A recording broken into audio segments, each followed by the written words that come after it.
To the great, proud people of Iran, I say tonight that the hour of your freedom is at hand. Stay sheltered. Don't leave your home. It's very dangerous outside. Bombs will be dropping everywhere. When we are finished, take over your government. It will be yours to take.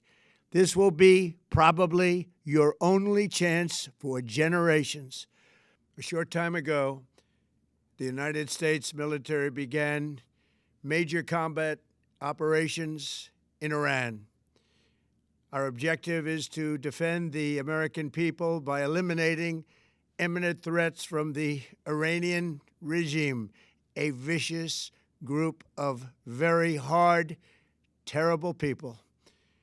Its menacing activities directly endanger the United States, our troops, our bases overseas, and our allies throughout the world. For 47 years, the Iranian regime has chanted death to America and waged an unending campaign of bloodshed and mass murder, targeting the United States, our troops, and the innocent people in many, many countries. Among the regime's very first acts was to back a violent takeover of the U.S. Embassy in Tehran, holding dozens of American hostages for 444 days. In 1983, Iran's proxies carried out the Marine barracks bombing in Beirut that killed 241 American military personnel. In 2000, they knew and were probably involved with the attack on the USS Cole. Many died. Iranian forces killed and maimed hundreds of American service members in Iraq. The regime's proxies have continued to launch countless attacks against American forces stationed in the Middle East in recent years, as well as U.S. naval and commercial vessels in international shipping lanes. It's been mass terror, and we're not going to put up with it any longer. From Lebanon to Yemen and Syria to Iraq, the regime has armed, trained, and funded terrorist militias that have soaked the earth with blood and guts.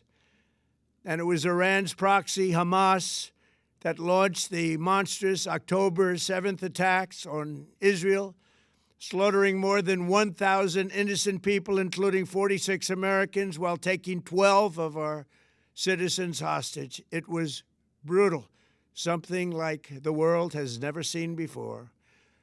Iran is the world's #1 state sponsor of terror and just recently killed tens of thousands of its own citizens on the street as they protested. It has always been the policy of the United States, in particular, my administration, that this terrorist regime can never have a nuclear weapon. I'll say it again, they can never have a nuclear weapon. That is why in Operation Midnight Hammer last June, we obliterated the regime's nuclear program at Fordow, Natanz, and Isfahan.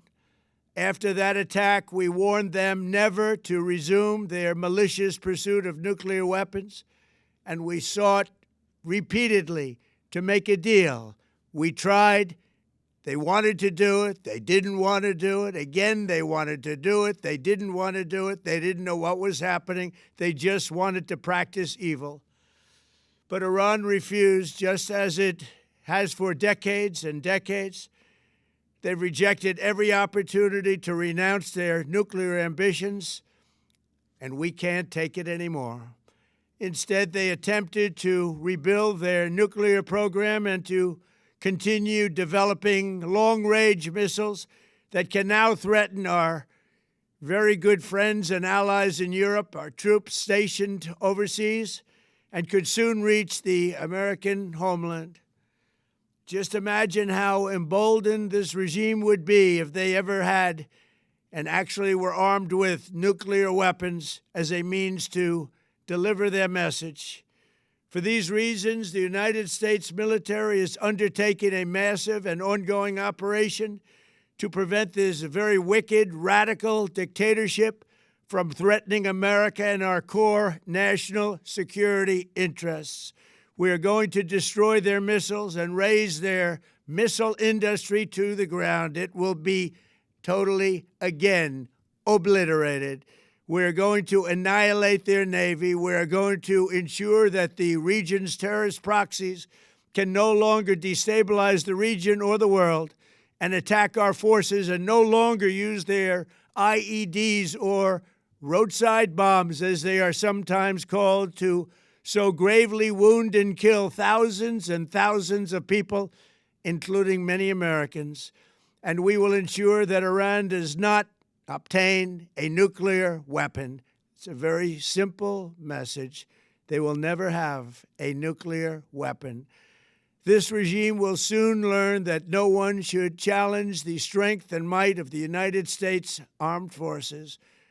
I built and rebuilt our military in my first administration, and there is no military on earth even close to its power, strength, or sophistication. My administration has taken every possible step to minimize the risk to U.S. personnel in the region. Even so, and I do not make this statement lightly, the Iranian regime seeks to kill. The lives of courageous American heroes may be lost, and we may have casualties. That often happens in war. But we're doing this not for now. We're doing this for the future, and it is a noble mission. We pray for every service member as they selflessly risk their lives to ensure that Americans and our children will never be threatened by a nuclear-armed Iran. We ask God to protect all of our heroes in harm's way, and we trust that, with His help, the men and women of the armed forces will prevail. We have the greatest in the world, and they will prevail. To the members of the Islamic Revolutionary Guard, the armed forces, and all of the police, I say tonight that you must lay down your weapons and have complete immunity, or, in the alternative, face certain death.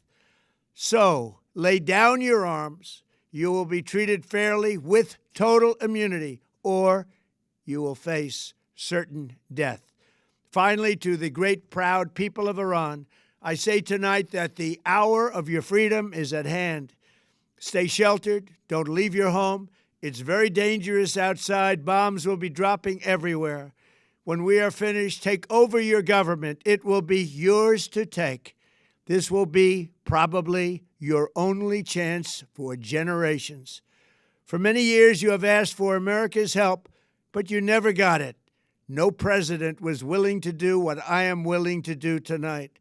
Now you have a president who is giving you what you want. So let's see how you respond. America is backing you with overwhelming strength and devastating force. Now is the time to seize control of your destiny and to unleash the prosperous and glorious future that is close within your reach. This is the moment for action. Do not let it pass. May God bless the brave men and women of America's armed forces. May God bless the United States of America. May God bless you all. Thank you.